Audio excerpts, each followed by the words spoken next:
रत्नगिरितटी सुप्तमुद्बोध्यकृष्णं ताराहास्यं स्वं श्रुतिशतशिरस्सिद्धमध्यापयन्ती सोच्छिष्टायां सजिनिगलितं व्याभुलास्तुत्य भुङ्क्ते गोदाः तस्यै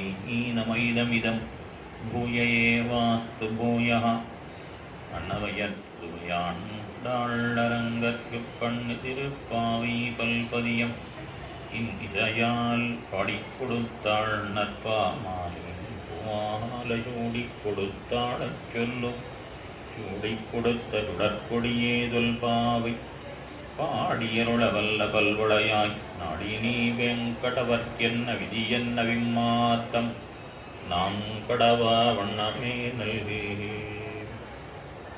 அஞ்சுகுடிக்கொரு சந்ததியாய் ஆழ்வார்கள் தம் சேர விஞ்சி நிற்கும் நன்மையளாய் பிஞ்சாயி பழுத்தாளையான் தாழப் பத்தியுடனாடும் பழுத்தாய் மனமே மகிழ்ந்து யாயா விருத்திர்மனசி மமசனாஜாயதாம் சம்ஸ்மதிஸ்தே யோ யோ ஜல்பஸ்தபவத் விபோ நாம சங்கீர்த்தனந்தே या या चेष्टा वपुषि भगवन्नि सा भवेद्वन्दनन्ते सर्वं भूयात् वरवरमुनेः सम्यगाराधनन्ते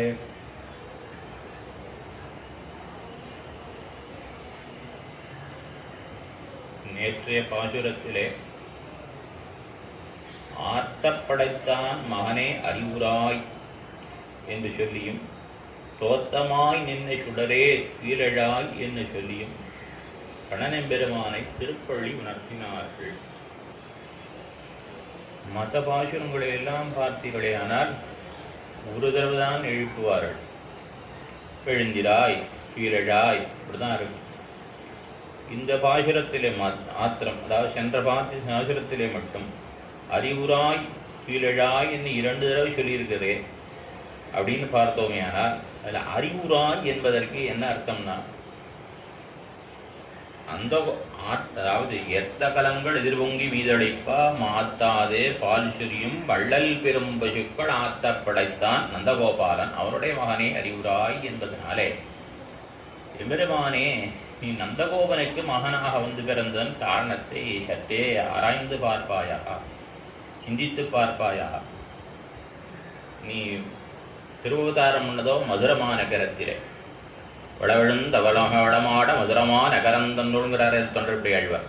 அந்த மதுரமா நகரத்தில் அவதாரம் பண்ணிவிட்டு இங்கே திருவாய்ப்பாடிக்கு வந்தார். என்ன காரணத்திற்காக வந்தார்? என்ன காரணத்திற்காக எம்பெருமான் விடத்தில் கூட வந்தார்? ஒரு ஆழ்வாரிடம் ஒரு காரணத்தை சொல்லினார்கள். திருமங்கை ஆழ்வார்கிட்ட போய் கேட்டால் அவர் சொல்றார், காணாயன் கடிமனையில் அயிருண்டு நீ பருகா நந்தன் பெத்த ஆனாயன் காணாயன் கடிமனையில் தயிருண்டு நெய் பருகா. நந்தகோபாலனுடைய திருமாளியிலே கவ்யங்கள்லாம் தேட்டம் அபரிமிதமாக இருக்குது. தயிர் பால் நெய் வெண்ணைக்கே அளவில்லாமல் இருக்குது. அது சாப்பிட்றதுக்கு ஒரு குழந்தையும் இல்லையேன்னு வருத பிள்ளையா அந்த நந்தகோபாலன் அது சாப்பிட்றதுக்காகவே வந்து விட்டான். திருமங்கி ஆழ்வார் அண்டாளை கேட்டா அவர்னா கஞ்சன் வலை வைத்தன்னு காரிருள் எள்ளில் பிழைத்து நெஞ்சு துக்கம் செய்ய போந்தாய் நின்னை கண்ணியரோமை. எங்களுக்கெல்லாம் கட்டத்தை கொடுக்கறதுக்குனே வந்திருக்காய், எங்கள் வைத்தறிச்சு கொட்டிக்கிறதுக்குனே வந்திருக்காய் என்று இவள் தெரிவிக்கின்றாள்.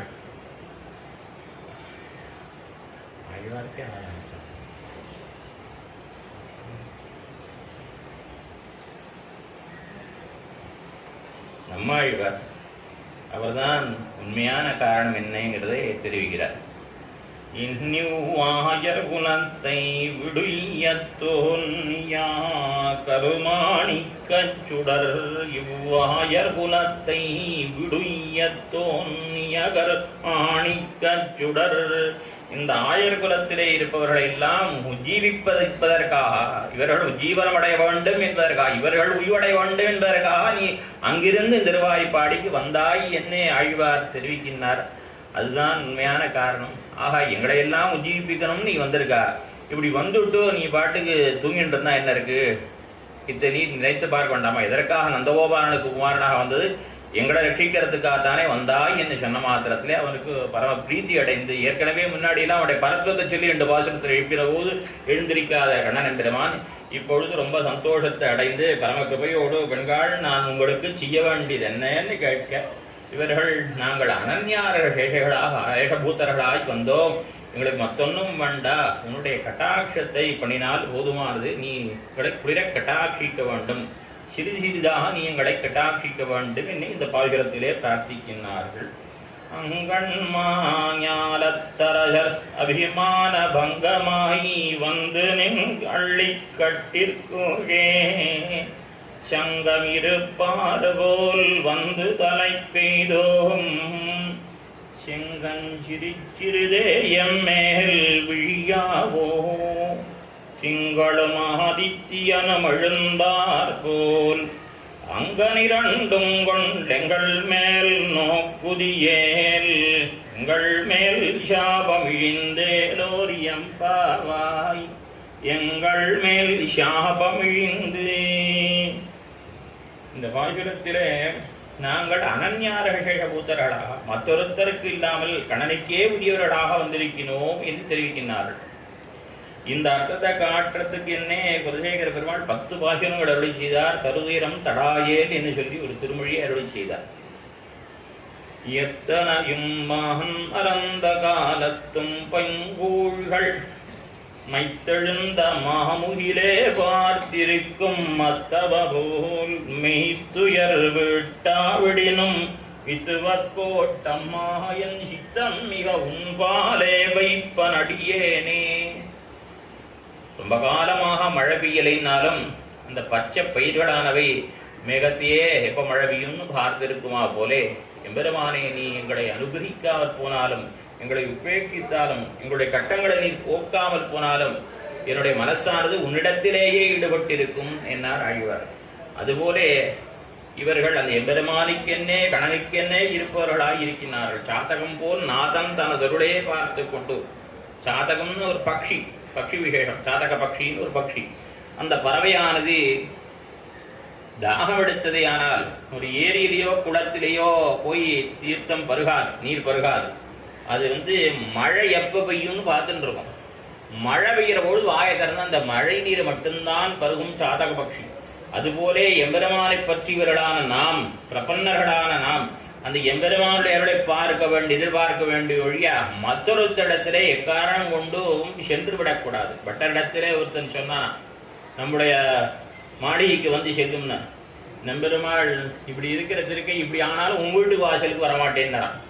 அதுபோலே அந்த எம்பெருமானுக்கென்னே இருப்பவர்கள் நாங்கள் என்பதனை இந்த பாசுரத்திலே இந்த கோபிமார்கள் காட்டுகின்றார்கள். குலசேகராழ்வார் திருமொழியிலே காட்டினா போலே குலசேகராழ்வார் தெரிவிக்கிற பொழுது, கொண்டானையல்ல கண்டாரிகள் வனவே காதலந்தான் செய்திடினும் கொண்டானையல்லால் அறியா குலமகள் போல் வெண்தோய் மதில் குடை சூழ்வித்து வக்கோட்டமானி கொண்டு ஆளாயாயிலும் நின் குரகழலே கூறுவனே.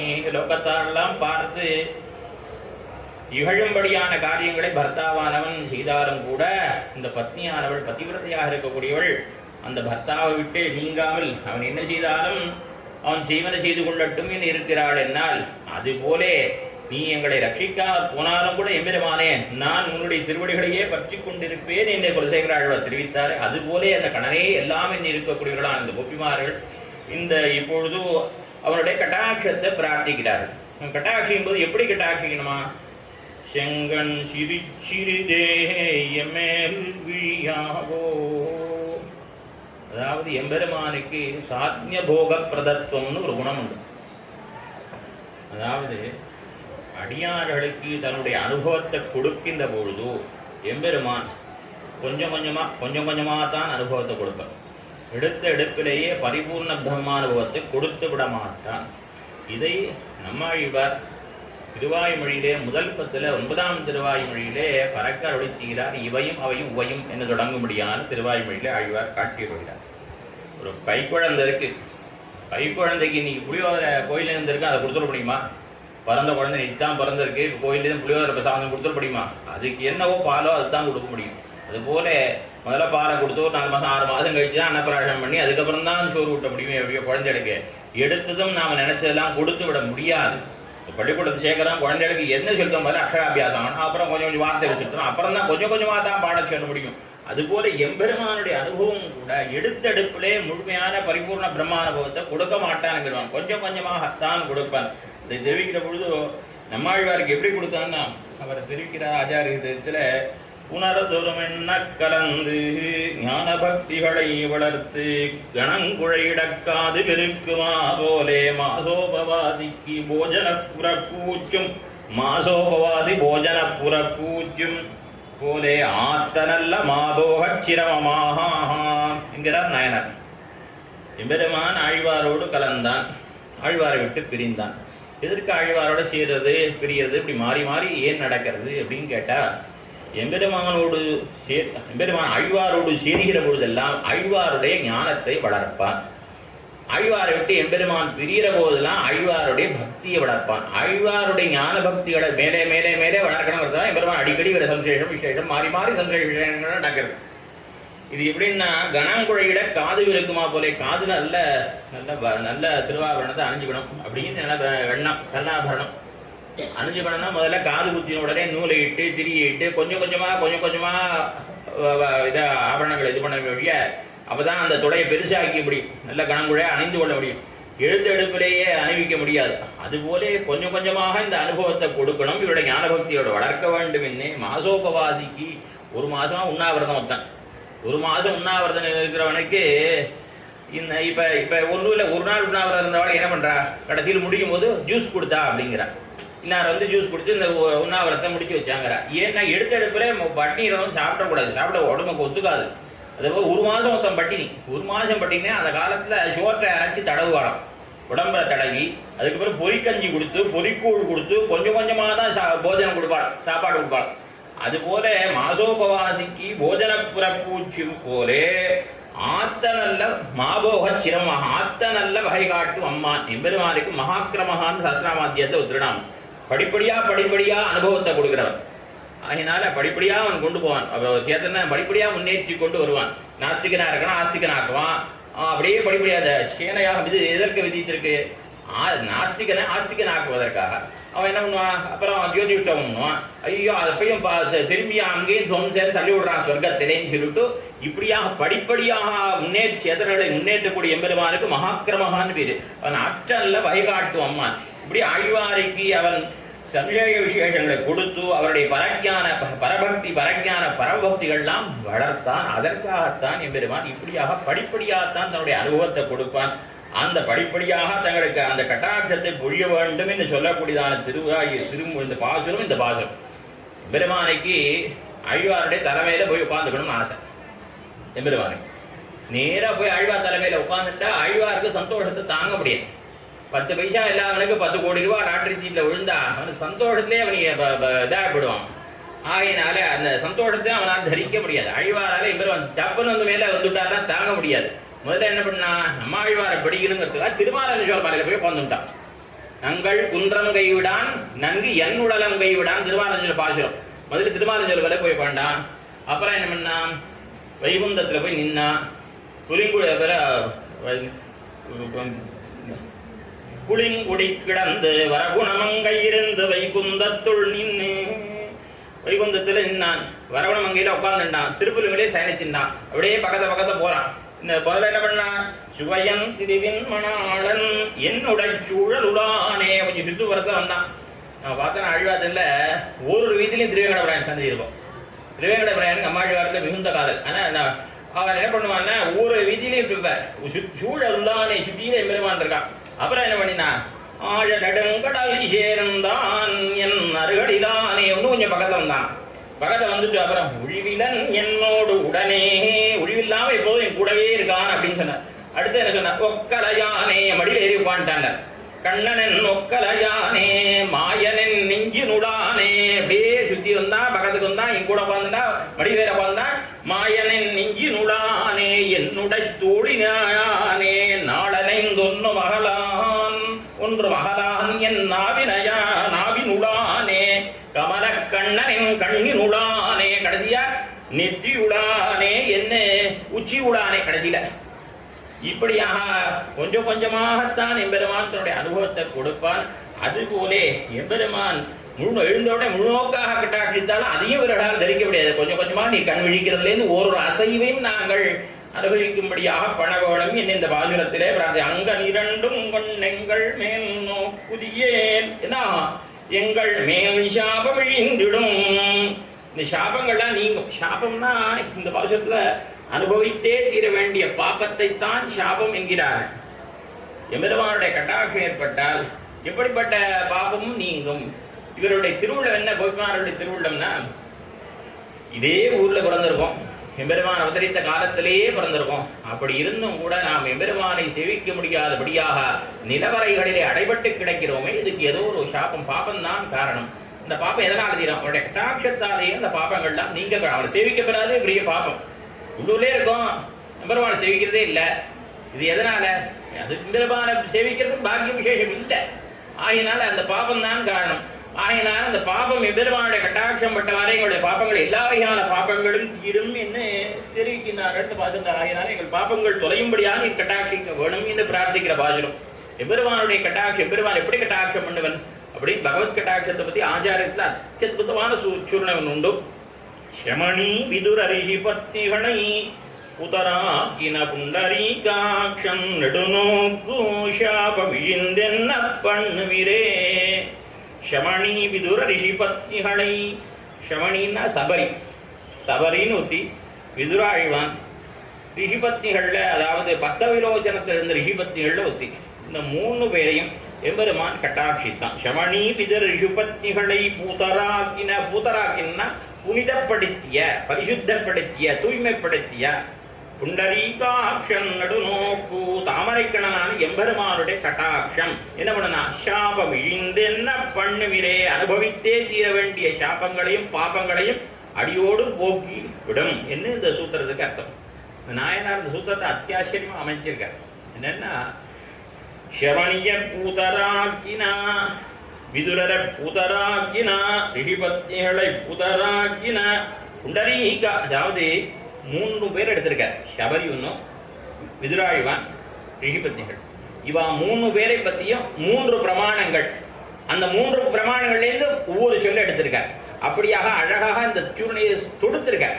இந்த தொடுக்கிறது மாலை, இந்த விரகரிந்தவன் முத்து மாலை ஓக்குற மாதிரி ரொம்ப அழகாக தொடுத்திருக்கார். என்னன்னா இவர் கபந்தனை வதம் பண்ணின மாத்திரத்திலே பெருமாள் கபந்தவதானது அவன் மேலே போய் சொல்றான், ஷமணியும் தர்ம நிபுணா அபிகச்சேதி ராகவா, வா சுக்ரீவன்ட்ட போ அப்படின்னு சொல்ல போறான். சொல்றதுக்கு முன்னாடி சொல்றான், சுக்ரீவன்ட்ட போறதுக்கு முன்னாடி முதல்ல இந்த பக்கத்துல மதங்களுடைய ஆசிரமத்துல சபரின்னு இருக்கா, அவ தர்ம நிபுணாம் குரு சுஷ்ரூஷையிலேயே பழுத்து ஞானாதிக்கையாக இருக்கக்கூடியவள், முதல்ல அவளை போய் பாரு, அவள் உன்னுடைய விரைக்காக காத்துருக்கான்னு சொல்றான். அதுக்கப்புறம் சுக்ரீவன்ட்டு போ, அவனுடைய சக்கியம் வச்சுக்கோன்னு சொல்றான். பெருமாள் போற, அவன் சொன்னபடி பெருமாள் போற, அவளை தேடின்னு போற. பெருமாள் அடியா, அதாவது ஆச்சாரிய இடத்துல நிட்டையில உன்னியவரால பெருமாளை தேடின்னு போவார். இப்ப மதுரகவியாள் என்ன சொன்ன, தேவு மத்தடியேன் குருகூர் நம்பி எனக்கு தெய்வம் இங்க ஆச்சாரியரான் நம்மாழ்வார் தான் சொன்னார். பெருமாள் என்ன பண்ணாரா, இவருக்கு முன்னாடி வந்து சேவை சாய்த்தாரா. இவர் எனக்கு தெய்வம் ஆச்சாரியன் சொன்ன பிறகு ஆச்சாரியன் தான் தெய்வம்னு சொல்றவாள் தான் பெருமாளுக்கு பிடிக்கும். அதனால பெருமாள் வந்து இவர் சேவை சாதிக்க ஆரம்பிச்சிட்டார். அதனால என்ன, திரிதந்தாயிலும் தேவ பிரானுடைய கரிய போல திருவுரு காண்பன்னா, திருவுரு காண்பன்னா, இந்த எம்பெருமான் தேவபிரான் சேவை சாதிக்கிறான், அவளை சேவிப்பேன் அப்படின்னார். என்னங்கன்னா உங்க தெய்வமே ஆழ்வார் தானே, இவர் எது சேவிக்கிறீன்னா, எங்க ஆழ்வார் அவரை சேவிக்கிறேன்னா அவர் திருவுள்ளம் கண்ணி போயிடும். அவரை சேவிச்சு ஆழ்வார் உகந்த பெருமாள், அதான் அவர் சேவிக்கிறேன், ஆழ்வார் வருத்தப்படாது, எங்க ஆழ்வார் திருவுள்ள உணர்ந்ததாக சேவிப்பேன். அத மாதிரி இங்க என்ன ஆயிடுது, ஆச்சாரிய ஊன்றி தான் பெருமாள் அவர் தேடின்னு போறார். போய் அவர்கிட்ட போய் கேட்குற, கஷித்தே குரு சுஷூஷா சபலா சாருபாஷினி, அம்மா அவனுடைய ஆச்சாரியாளு பணியன்றத கைங்கரியம்லாம் நல்லபடியாக நடந்ததா என்ன இதெல்லாம் கேட்குறாரு. அவள் கேட்குறா, உங்களுக்கு எப்படி தெரியும் அடி ஆச்சாரியாளு கைங்கரியம் பண்ணதெல்லாம் உங்களுக்கு எப்படி தெரியும்னா, சாருபாஷினி அத்தனை அழகா பேசுறியே, இந்த பேச்சை வச்சே கண்டுபிடிச்சலாம் இவாள் ஆச்சாரிய சம்பந்தம் இருக்கா இல்லையா. பேசுற பேச்சு, அந்த பணிவு ஆச்சாரிய சம்பந்தம் உள்ளவாளுக்குண்டான பேச்சு, ஆச்சாரிய சம்பந்தம் பெறாதவருடைய பேச்சு, அதை வச்சே தெரிஞ்சுக்கலாம். அவர் கேட்கிறார். அப்புறம் மேலே அவர் தெரிவிக்கிறார், சக்ஷுஷா தவ சௌமியனா பூதாஸ்மி ரகுநந்தனா, சக்ஷுஷா தவ சௌமியன, சௌமியன நம்முடைய அழகான திருக்கண் பார்வையினாலே நான் பூத்தையாக, அதாவது பரிசுத்தி அடைஞ்சுட்டே பாபங்கள்லாம் போயிடுத்து, இதோ கிளம்பிட்டே இருக்கேன், பரவிட்டே போக போறேன்னா. எங்க போக போறேன்னா, யானகம் பரியசாரிஷம் குஷா தவ சௌமியேன பூதாஸ்மி ரகுநந்தனாம் பாதமூலம் கமிஷ்யாமி யானகம் பரியசாரிஷம். சீவிட்டவர்கள் எல்லாம் அவருடைய குடும்பங்கள்ல யாராவது பரமதிச்சுட்டா நம்ம என்ன சொல்றோம்? ஆச்சாரியன் திருவிழி அடைந்தான்னு சொல்றோம். இது முதல்ல நமக்கு கற்றுக் கொடுத்ததே சபரி தான் கற்றுக் கொடுத்தா. என்ன இவ என்ன சொன்னா, பெருமான்கிட்ட போறேன் அப்படின்லாம் சொல்லலை. எந்த ஆச்சாரியாளுக்கு இந்த இங்கே கைங்கரம் பண்ணினேனோ அந்த ஆச்சாரியாளோட திருவடி வார்த்தை அங்கேயும் போய் கைங்கரம் பண்ண போறேன்னு சொல்றாள். அப்படியாக அவள் சொல்லுகிறாள். இப்படி சொல்ற பொழுது அவள் என்ன சொல்றா? பூதாஸ்மி, நான் உன்னுடைய திருவருளாலே பாவங்கள் நீங்க பெற்று, புண்ணிய பாவங்கள் நீங்க பெற்று பரிசுத்தையாக ஆனேன்னு சொல்றான். அந்த சொல்ல எடுத்து இந்த சூத்திர சேகர பூதராகின. அடுத்தது பூதராகினவன் யாருன்னா புண்டரீகாட்சன் தாமரைக்கண்ணன். அதுக்கு எங்க இருந்து பிரமாணம் எடுத்தார்னா, விதுராயுவனுடைய திருவாளிக்கு எம்பெருமான் எழுந்துள்ளான். அதாவது விதுரஸ்ய மகாத்மனஹா கிரகம் வேஷ்வ, அந்த எம்பெருமான் அவருடைய நிவாசாய கிரகம் வேஷ்வ விதுரஸ்ய மகாத்மனஹா என்ன அந்த விதுராயுவனுடைய திருமாளிக்கு எம்பெருமான் எழுந்துள்ளான். அங்கே அமுது செய்துள்ளினான். அங்கே அமுது செய்துட்டு வந்த பொழுதோ துரியோதன் சபையில கேட்கிறான், பீஷ்மத்ரோணாவதிக்ரம்ய மாஞ்சைவ மதுசூதன கிமர்த்தம் புண்டரீகாக்ஷ புக்தம் விஷளபோஜனம்.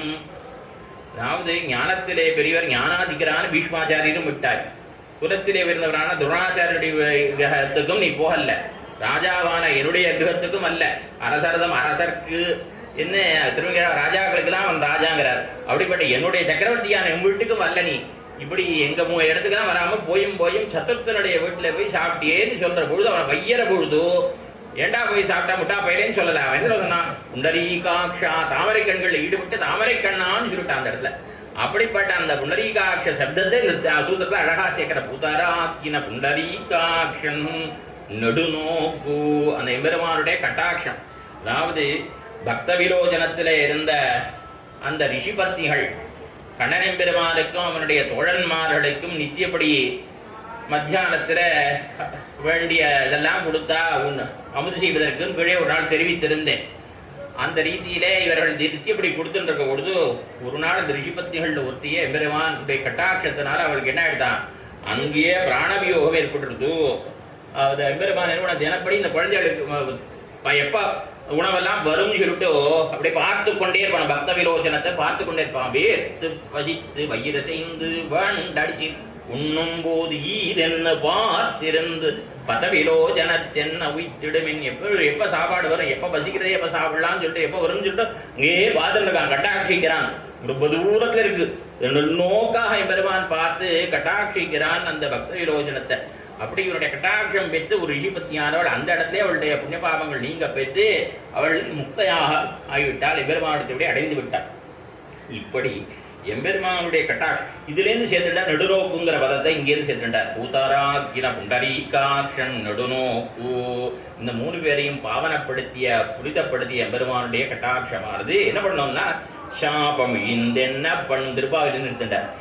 இப்படி சொல்கிற பொழுது இவ மற்ற ரெண்டு பேரையும் சபரியையும் விதுராயுவானையும் பாபம் நீங்க பெற்றவராகவும் முக்திக்கு அருகராகவும் தகுந்தவர்களாகவும் ஆக்கி அந்த ரிஷிபத்தியை உடனே முக்தி அடையும்படியாக பண்ணின எம்பெருமானுடைய கட்டாட்சம் இருக்கே, அது எப்பேற்பட்ட பாப்பத்தையும் போக்கும். அவனுடைய திருக்கண் பார்வைக்கு ஆனோமையானார் நம்முடைய பாபங்கள் எல்லாம் தொலையும். ஆகினாலே இந்த பாசுரத்தில் எம்பெருமானுடைய கட்டாட்சத்தை பிரார்த்திக்கிறார்கள். கண்ணன் எம்பெருமானை எம்மேல் விழியாவோ நீ கட்டாட்சி தொழ போகணும், என்ன சிரிச்சது எம்மேல் விழியாவோ அவருடைய திருக்கண் பார்வை படபேணும் என்று பிரார்த்திக்கின்றார்கள். இதில் தொடக்கம் பாசுரம் பார்த்தோம்னா, அங்கண்மாயாலத்தரசர் அபிமான பங்கமாய் வந்தனின் பள்ளிக்கட்டிற்கீழே சங்கவிருப்பார் போல் வந்து தலை பெய்தோம். ராஜாக்கள் எல்லாம் தங்களுடைய கர்ப்பத்தை விட்டு உன்னுடைய சிம்மாசனத்தின் கீழே வந்திருக்கிற மாதிரி நாங்களும் வந்திருக்கோம்னு பதவதார்த்தம். அங்கண்மா ஞாலம், அங்கண்மா ஞாலத்தரசர். அம்னா அழகிய, கண்ணுனா அகன்கள் இருக்கக்கூடிய, மான்னா பெரிய, ஞானம்னா பூமி. அழகிதாய் அகன்று இருக்கக்கூடிய விஷாலமாய் பெரிசா இருக்கக்கூடிய பூமி. அந்த பூமி ஞாலத்து அரசர்.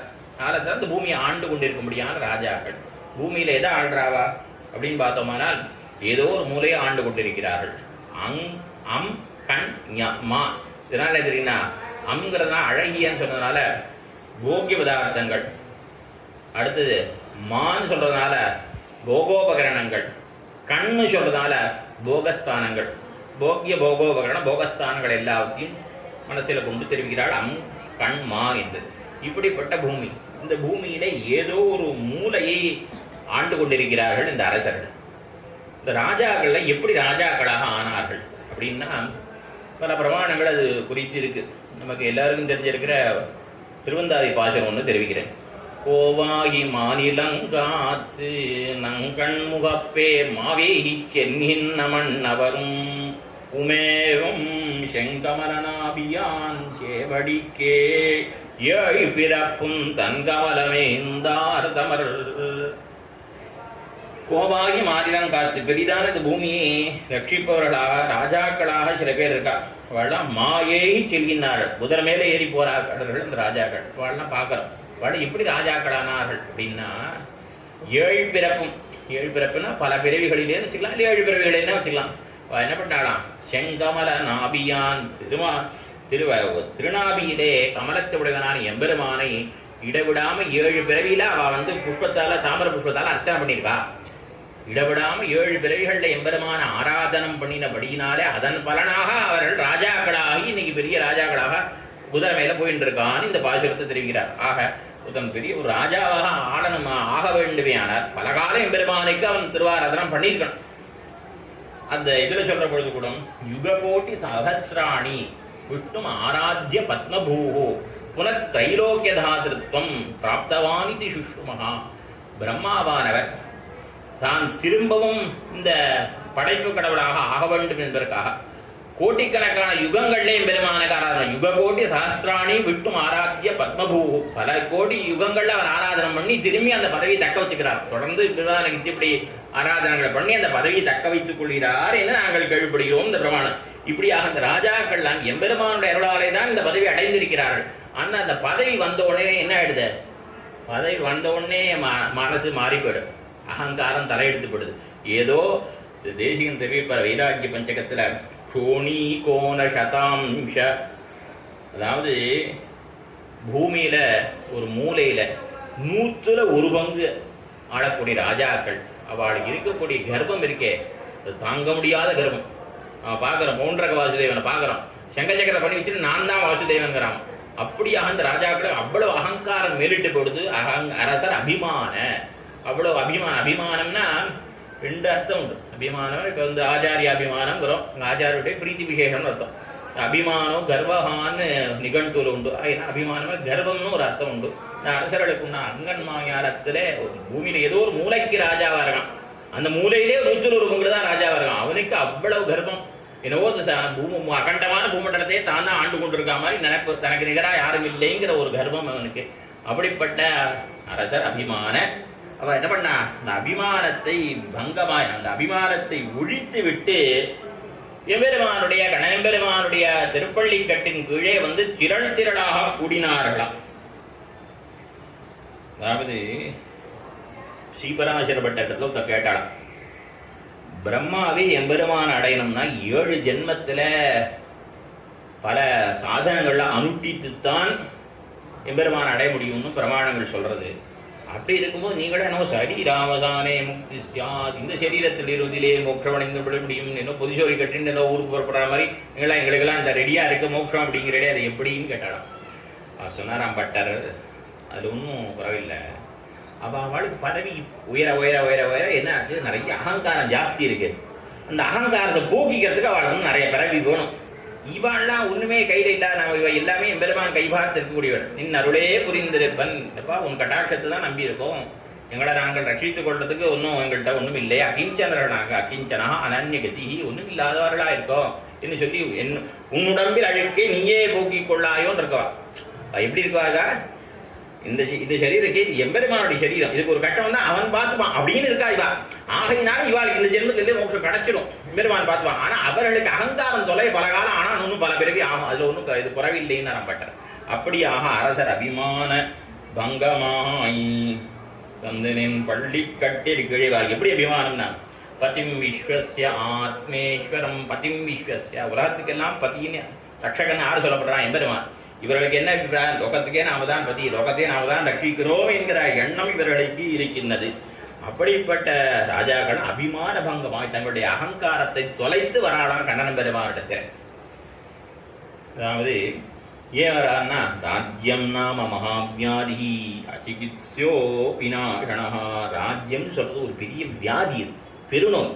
அந்த நோய்க்கு மருந்தே கிடையாது என்ன ஒரு பிரமாணம் தெரிவிக்கிறது. அதே போல இன்னொரு பிரமாணத்தில் தகவேஷ்யா சமோ நிருபகா, 10 வேஷ்யர்களுடைய பாப்பம் ஒரு ராஜாவை வந்து சேரும் அப்படின்னு தான் சொல்லப்பட்டிருக்கு. இப்படி நாட்டில் இருப்பா பண்ணுற தப்ப பாப்பெல்லாம் வந்து சேரும்.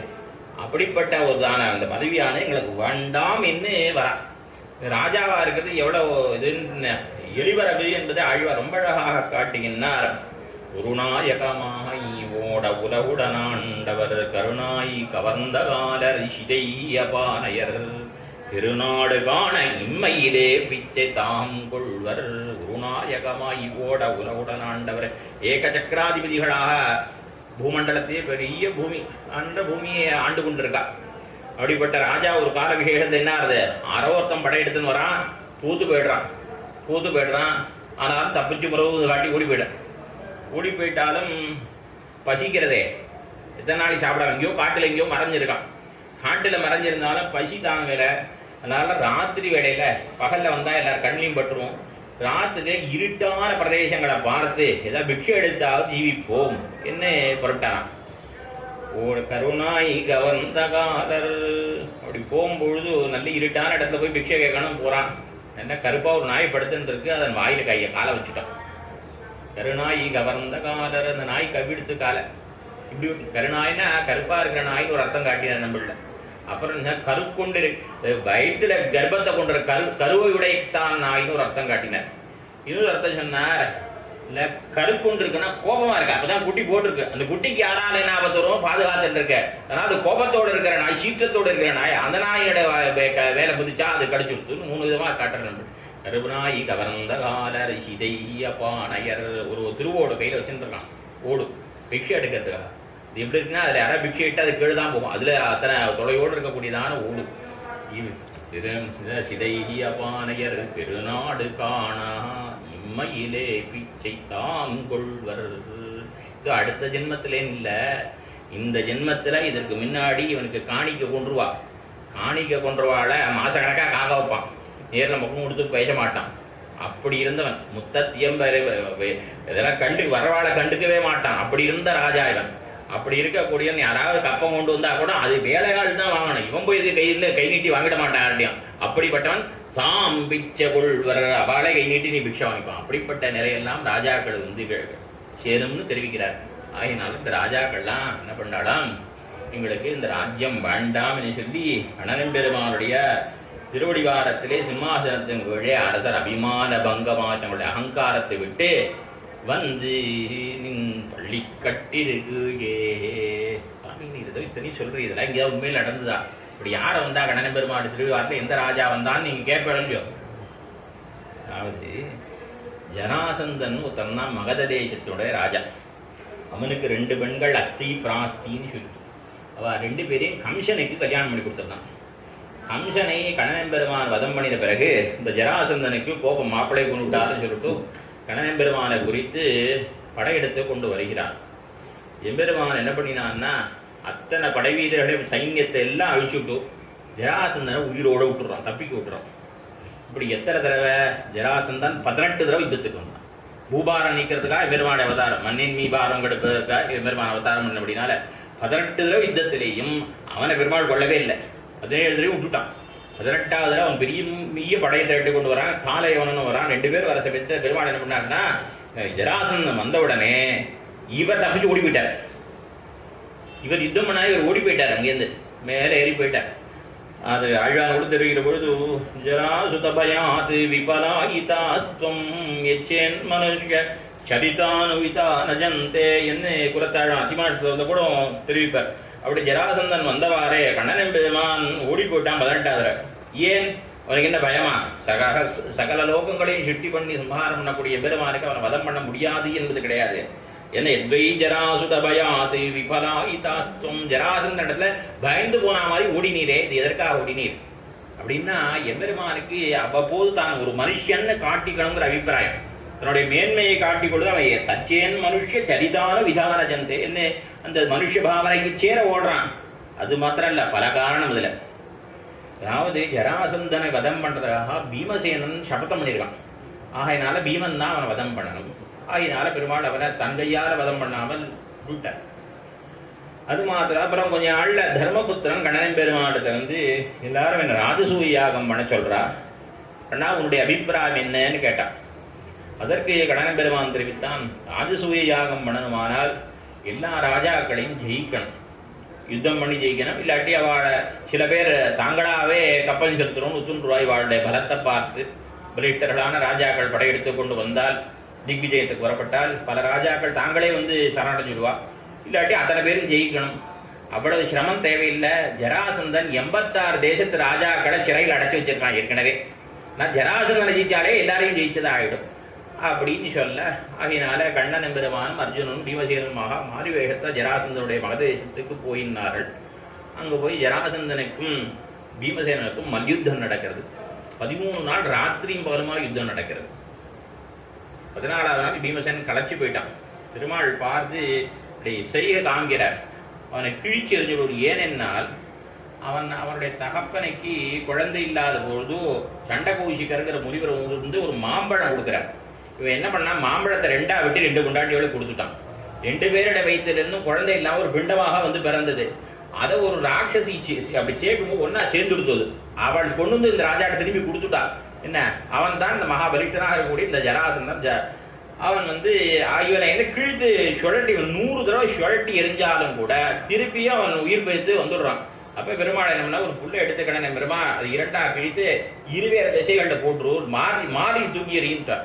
உடனே திரும்பி அவனை சுற்றி அவனை கிழித்து 2 வேறு திசைகளில் போட்ட பிறகு அவன் மரித்து போனான் ஜராசந்தன். இப்போ ஜராசந்தன் மரித்து போன பிறகு இந்த 86 தேசத்து ராஜாக்களையும் பெருமான் சிறப்பிடிச்சுட்டான். வா, நீங்கள்லாம் போய் உங்கள் ராஜ்யத்தை ஆளுங்கோ, வா வா வா தேசத்துக்கு போங்கோன்னு சொன்னால், அப்போ அந்த ராஜாக்கள்லாம் நாங்கள் இத்தனை காலமாக பட்ட கட்டமாக எல்லாம் போகிறோம், ராஜாக்காக இருந்து அரசனாகிறது பட்ட கட்டம் போகிறோம், ஜராசந்தன்ட்ட பட்ட கட்டங்கள்லாம் போகிறோம், இனிமேல் எங்களுக்கு இந்த ராஜ்யங்கிற மகாவியாதி வேண்டாம், நாங்கள் ஆட்சி புரிவதாக இல்லை, நாங்கள் ஊருக்கு போனால் திரும்பி கிரீடத்தை தலையில் சூட்டிடுவா, எங்களுக்கு வேண்டாம், நாங்கள் உன்னுடைய சிம்மாசனத்தின் கீழே உனக்கு அடிக்கப்பட்டவர்கள் உங்களே இருக்கிறோம் என்னை தெரிவித்தார்கள். அதான் தான் திருவிழம்பத்தி தெரிவிக்கிற அங்கன்மா ஞானத்தரசர் அபிமான பங்கமாய் வந்து நின் பள்ளி கட்டிருக்குழே, எங்களுக்கு ராஜ்யம் வேண்டாம். எப்படி பரதாழ்வான் தெரிவித்தான், அந்த வசிஷ்டாச்சாரியர் தெரிவிக்கிறார், நீ ராஜ்யத்தை ஆள வேண்டும்னு சொல்றார். அப்பொழுது அவன் என்ன சொன்னான், கதம் தசரதா ராஜ்யஞ்சாஹஞ்ச ராமஸ்ய தர்மம் பக்து நிஹார்ஹசி, ராஜ்யம் ராமருடைய சொத்து, நானும் ராமருடைய சொத்து, அப்படி இருக்க செய்தே நான் எப்படி ராஜ்யத்தை ஆள முடியும் என்று கேட்க அவர் தெரிவிக்கிறார், ஒரு வைரம் இருக்கு, வைரத்தை ஒரு பெட்டியில் வச்சு பூட்டுறோம், ஒரு ரத்னத்தை ஒரு பேழையில் வைத்து பூட்டுகிறோம், அதுபோல ஒரு சொத்து இன்னொரு சொத்தை ஆழ்வது உண்டு, ஆகையினால நீ ராஜ்யத்தை ஆளலாம் என்று வசிஷ்டாச்சாரி தெரிவித்தவாறே அவன் தெரிவிக்கிறான். கதம் தசரதாத்யாதோ ராஜ்யாபகாரகா மேதான் ஜகர்ஹேஜ புரோஹிதம். அதாவது ஆச்சாரியன் ஒரு ஆச்சாரியன் தப்பு பண்ண மாட்டார், ஒருவேளை தப்பு பண்ணிட்டா கூட ரகசியமாக போய் சொல்லணும். நியமாதிக்கிரமம் ரகசி போதையேது. ஒருவேளை பெரியவா ஏதாவது தப்பு பண்ணிட்டா ரகசியமாக கூப்பிட்டு தனியாக சொல்லணும், திருவடி பிடிச்சி சுவாமி இது அவள் இப்படி பண்ணலாமான்னு கேட்கணும். ஆனால் அப்படியெல்லாம் பண்ணாமல் என்ன பண்ணா, இவன் வசிஷ்டரை சபா மத்தியே ஜகர்ஹிதம், சபையிலேயே வசிஷ்டரை வந்து பின்னி எடுத்துடுறான். நம்ம பாட்டியில் சொல்லணும்னா அவர் வந்து துளை திளைக்கிறான் கேள்விகளால். எப்படி, அதாவது எம்பெருமான் அவனுடைய சொத்து, அவனுக்குரிய ராஜ்யத்தை நான் எப்படி ஆடுவேன், ஒரு நாளும் நான் ஆளமாட்டேன் என்று சொல்கிறான். எந்த ராமபிரானை பிரிந்த மாத்திரத்திலே சக்கரவர்த்தி வானகம் எழுதினானோ, பெருமாள் கானகம் எழுந்துள்ளினார், சக்கரவர்த்தி வானகம் எழுந்துள்ளினார். அப்படி ராமனை பிரிந்த மாத்திரத்தை உயிர்விட்டவரான அவருக்கு பிறந்த பிள்ளையான நான் அவருடைய சொத்தை திருடுவேனா, முடியாது, என்னால் நாட்டை ஆள முடியாதுன்னு சொன்னான். அதுபோலே இங்கே ஜராசந்தனாலை அந்த அவர்களால் சிறையில் அடைக்கப்பட்டிருந்த ராஜாக்கள் நாங்கள் நாட்டை ஆளமாட்டோம் அப்படின்னு மறுத்து எங்களுக்கு ராஜ்யம் வேண்டாம் என்று சொன்னார்கள். அப்போ ராஜ்யம் வேண்டாம்னு சொன்னதோட இந்த எம்பெருமானுடைய அந்த திருவடிங்களே தான் நாங்கள் இருக்க விரும்புகிறோம். அவன் அங்கே சொல்கிறான், ஏதோ நான் கொஞ்ச கால் பிரிந்து இருந்துட்டேன், இளைய பெருமாளை போல பிரியாமல் இருந்தேன்னா இப்படி ஒரு கட்டம் வந்திருக்கார். இவனை எல்லாரும் சந்தேகப்படுறான். கைகை ராஜன்னு சொன்னான். அப்புறம் போகிற வழியில் குஹன் சந்தேகப்படுறான். அப்புறம் பரத்வாஜ முனிவர், இத்தனை பேர்லாம் சந்தேகப்படுவான். இந்த பரத்வாஜ முனிவர், பரதா சின்ன துட்டோ ஒரு ஜெசி துட்டோ நீ நல்ல எண்ணத்தோடு தான் வரியா அப்படின்னு பரத்வாஜ கேட்டால் அவனால் பொறுக்க முடியல. பாவம், இப்படியெல்லாம் எல்லாரும் கேட்கறதுக்கு என்ன காரணமாக போயிடுது? நான் பெருமாளை பிரிந்திருந்தது தான் காரணமாக போயிட்டு, அதனால் பெருமாள் நான் பிரிய மாட்டேன், நான் போகிறேன்னு போகிறான். அதுபோல இவாள் என்ன சொல்கிறா? நாங்கள் கண்ணன் பெருமாள் திருவிழாத்தை பிரிய மாட்டோம், எங்களுக்கு இனிமேல் ராஜ்யம் வேண்டாம். சங்கம் இருப்பார் போல் வந்து தலைப்பெய்தோவின்னு திரள் திரளாக வந்து அவனுடைய திருவடிவாரத்திலே சிம்மாசனத்தின் கீழே இருக்கிறோம் என்ன இருக்கிறார்கள். வந்து தலைப்பெய்தோம், இந்த பாசுரத்திலேயே தலைப்பெய்தோம், வந்து தலைப்பெய்தோங்கிறது தான் உயிரான வார்த்தை. வந்து கிட்டப்பெய்தோம், அதாவது தலைப்பெய்தோம்னா வந்து சேர்ந்தோம். அவனுடைய திருவடிவாரத்திலே அவ்வளோ நம்மாழ்வார் தெரிவிக்கும் பொழுது நணுகுதும் நாமே, அந்த பெருமானை நாம் கிட்ட முடியுமா அப்படின்னு தெரிவிக்கிறார். அதே மாதிரி பரதாழ்வன் சொல்ற பொழுதும் மன்யே பிராப்தாஸ்ம தம் தேசம் பரத்வாஜோயம் அப்ரவீ, பரத்வாஜர் சொன்ன அந்த இடத்துக்கு வந்துட்டோம் போருக்கே, ராமாசிரமத்தை கிட்டி விட்டோம் போருக்கே, நமக்கு கூட அந்த பெருமானுடைய ஆசிரமம் அடையும்படியா ஆயிடுத்தே அவன் தெரிவிக்கிற மாதிரி வந்து தலைப்பெய்தோ, அவனுடைய திருவடிவாரத்துக்கு வந்து சேர்றதுக்கே அதுவே சரணாகதி தான். அவன் திருவடிகளே வந்து சேர்றது இருக்கே அதுவே சரணாகதி தான். என்னை வந்து தலைப்பெய்தோ என்று தெரிவித்தவாறே கண்ணன் பெறவான். இப்போ அவங்களுக்கு என்ன ஆயிடுதோ இல்லையோ, இனிமே ஆக வேண்டியது ஒன்றும் இல்லையேன்னா. இப்போ இப்போதான் வந்திருக்கோம், நாங்கள் பலனையே பெறவில்லை, என்ன பண்ணணும்? திங்களும் ஆதித்யன விழுந்தார் போல் அங்கனிரண்டும் கொண்டெங்கள் மேல் நோக்குதியேல், திங்களும் ஆதித்யன விழுந்தார் போல் அங்கனிரண்டும் கொண்டு, நீ உன்னுடைய கண்களை கொண்டு எங்களை கட்டாட்சிக்க வேணும். அதாவது அடியார்கள் எம்பெருமானுடைய திருமேனியிலே 3 அவயவங்களை முக்கியமாக கொள்வார்கள். என்னன்னா, முதல்ல அவனுடைய திருக்கண்கள், இந்த திருக்கண்களாலே கட்டாட்சிக்கப்பட்டு அவருடைய திருவடிகளை பற்றுகின்றார்கள். திருக்கண்களால் கட்டாட்சத்தை பெற்றவர்கள் தான் அவனிடத்திலே வருவார்.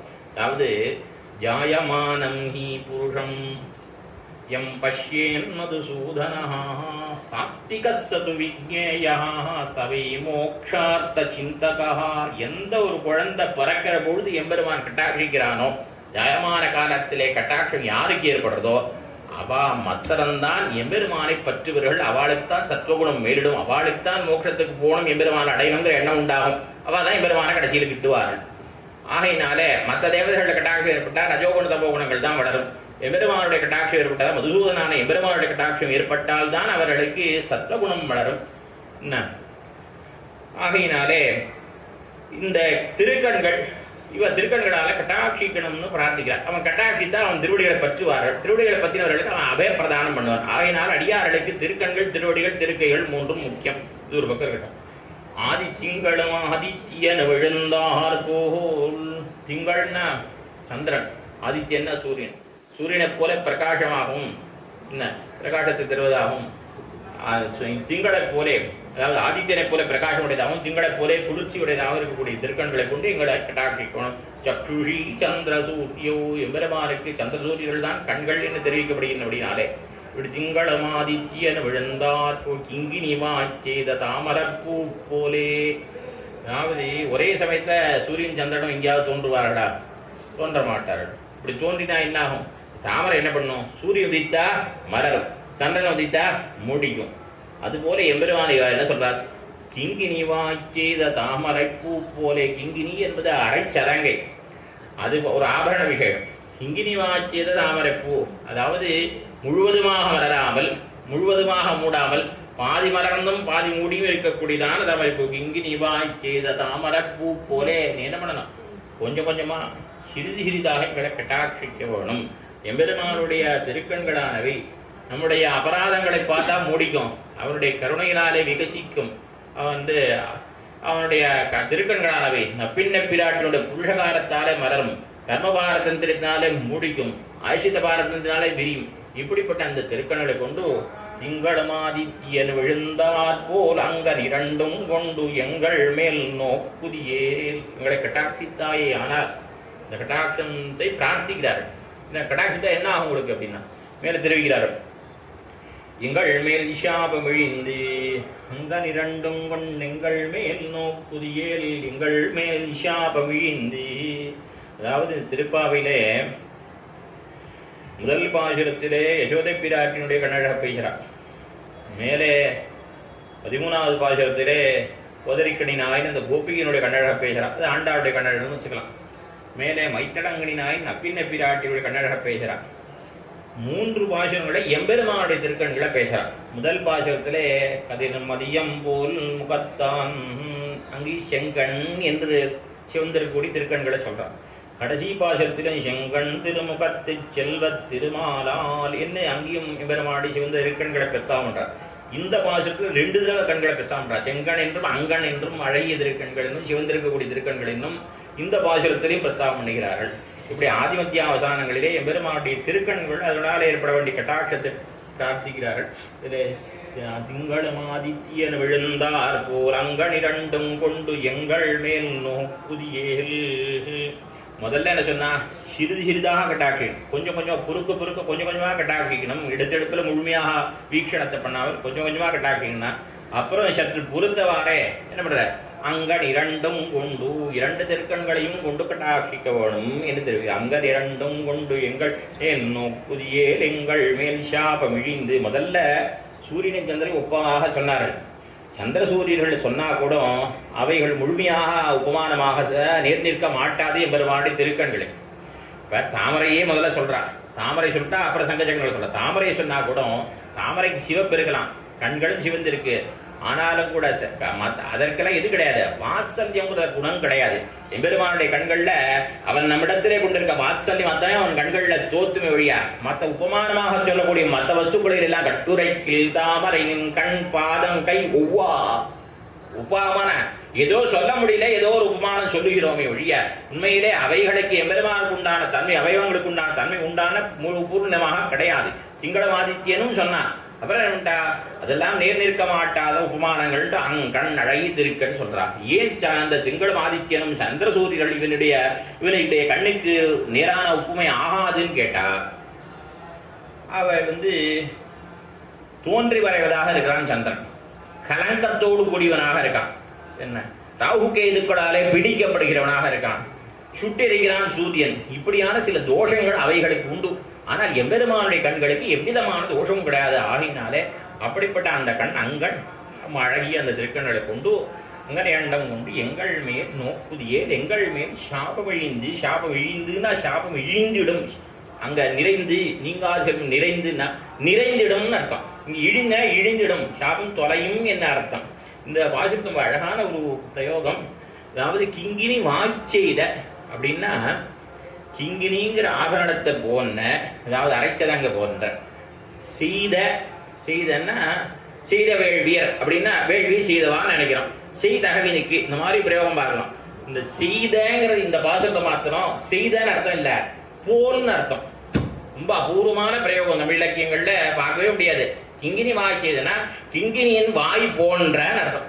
இப்படி அது ஒரு உருவு.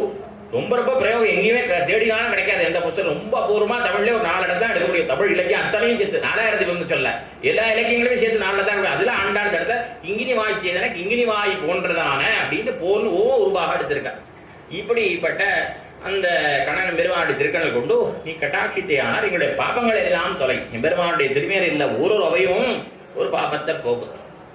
அதாவது பிரம்மசாபம் மார்பில் நீராலே போக்கலாம், துர்வாசாவினுடைய சாபம் மார்பில் இருக்கிறவனுடைய கட்டாட்சத்தாலே போக்கலாம்,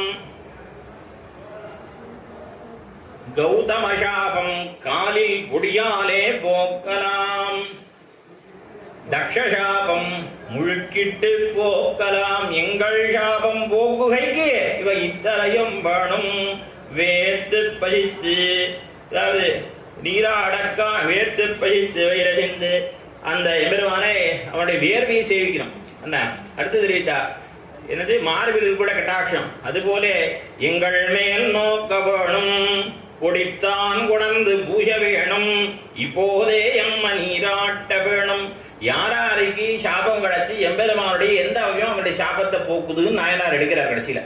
அதாவது பிரம்மசாபம் மார்பில் வேர்ப்பாலே போக்கலாம். பிரம்மா சாபம் கொடுத்தாரு சிவனுக்கு, உத்தம் செய்யாத என்னுடைய தலையை நீ கொய்தபடியினாலே உன்னுடைய கையிலே கபாலம் மண்டையோடு ஒட்ட கடவுது சபிச்சு விட்டார். கபாலித்வம் பவிஷ்யசின்னு. அந்த காலத்துல அவன் என்ன பண்ணி, நான் படையடர்த்த சிரமேந்தி உலகும் பலி திரியோன் இடர் கிடைத்த திருவாளன், அப்படி 3 உலகத்தையும் சுத்தி வந்தான். அப்படி அந்த காலத்திலே அழகான திரும்பியோட பாசி உண்டு, கெட்ட நினைவுக்கு வரல. அதாவது